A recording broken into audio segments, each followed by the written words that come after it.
friends are since. For today's video, I am using a setup that I've already kind of shown off in another video where I'm using the polyend tracker with the Roland D-110 and the Commodore 64 just to do a wee bit of music. I'm kind of procrastinating because I have a friend coming to stay from America tomorrow and they are staying in our spare bedroom, which is actually also my studio. Over the pandemic time, the studio kind of expanded and so there's no real room in here at the moment. So I'm having to tidy everything up, but I kind of can't be arsed. I'm a bit hungover, so I'm just going to do some music. But I wanted to show you the setup before I did that so that you know what's going on. If you haven't watched my other video where I did some music with the Commodore and the polyend tracker and stuff, then I would suggest going to watch that because it will make things a bit clearer. Anyway, the gist of the setup essentially is that I've got the polyend tracker here. It is not putting out any sound at all, it's just putting out MIDI. The MIDI is going via USB into this RK006 thing, which is like a MIDI USB host through box thing.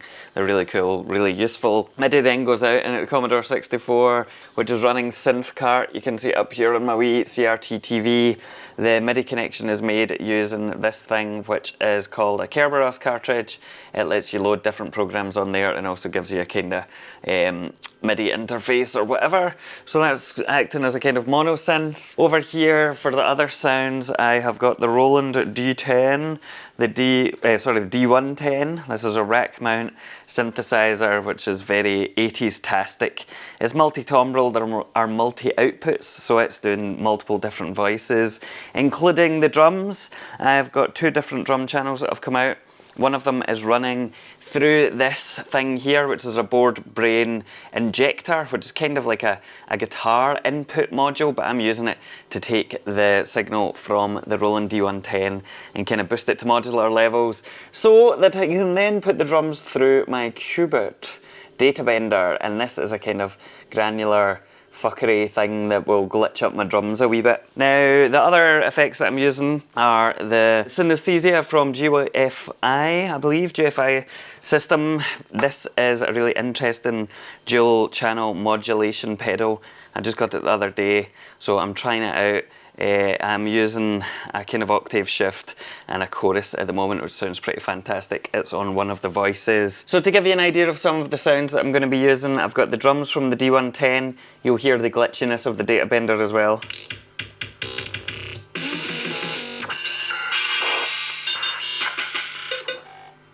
Wild, weird and wonderful. I've also got channel 5 over MIDI, which is the Commodore. Got a nice portamento on there.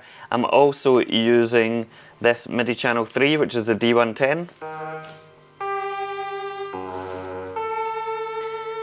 Kind of a, I don't know, a warbly sound.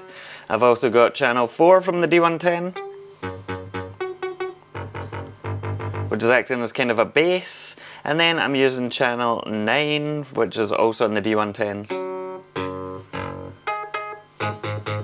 Kind of a plucked guitar sound. Anyway, that's it. I'm going to just play through my jam now and do some music to aid in my procrastination, and then I better tidy up this goddamn room.